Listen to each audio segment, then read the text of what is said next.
就是请下车，请下车，就是你就下车这样。对，在车上太吵，叫你下车这样。是开心的啦，不过也蛮意外的，没有想过说就是跟别人合作还可以入围金曲奖，就是。我要成为不再沉睡，小王子，不再害怕，承认勇气都是珍贵的，都是珍贵的。我要成为不再心碎的风景。那个声音，你能不听见？我没有想过，就是有给我这样子的，就我没有真的细去研究过金曲奖所有可以入围的可能性。我只觉得我去年我没有特别发我自己的专辑，或者是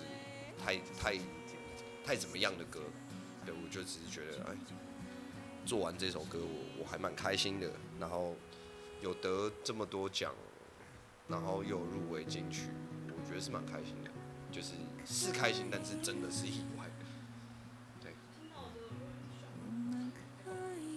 就是啊，怎么也有我的份，不是就是大家有出人才有嘛的感觉，对对对。在写的是我们跟上一代的代沟，它也不完全代表我自己而已。我写除了我自己的一些感觉，以前的一些感觉，还有跟周围人的一些共同经历的感觉。对，那写的原因其实也是，我觉得当那时候公投完结束的一个心情，然后后来珊妮找我写了成为一个厉害的普通人嘛，我觉得我算是把我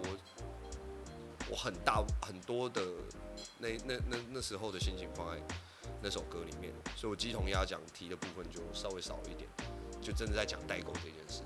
那我觉得最容易就是不理解就变成我比较大，你要听我的，很多事情都是这样，就是只要他们的意见被否定了，他们就会说这是大人的，你要听大人的之类的。我觉得这是比较容易上一代跟我们会有的代沟的处理方式。对，被我爸追着打过吧，然后有被我爸，反正就是被我爸揍嘛，或被我爸踢出去，或踢下车，大概是那种。就是请下车，请下车，就是你就下车这样。对，在车上太吵，就叫你下车这样。然后他会开一圈再回来载我。对，就是在车上太吵了。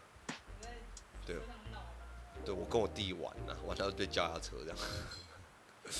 看见霓虹的风浪上，没差辈子多碰撞，那些公公怕，顺便找点风后浪。以前反对是怕我想当明星，然后我真的当成歌手之后，他们好像蛮骄傲的。大概我觉得你要说反对没有反对啊，没有不是到反对，他只觉得你不好好读书啊，你怎么整天想要做明星哦？就没有，我一直都觉得这跟因为我爸喜欢打篮球，我说这跟你打篮球一样。然后记得有一次小时候我爸，他就说你为什么整天都要做这些事？然后我说你也整天打篮球啊。他说他打篮球是因为小时候家境不好，所以他去读体专。所以你要说真的他有不对吗？也没有不对啊。所以，但我认为有些事情不是这么有目的的，但是他在那个时候可能没有办法理解说为什么你要有一个这么奇怪的兴趣。对，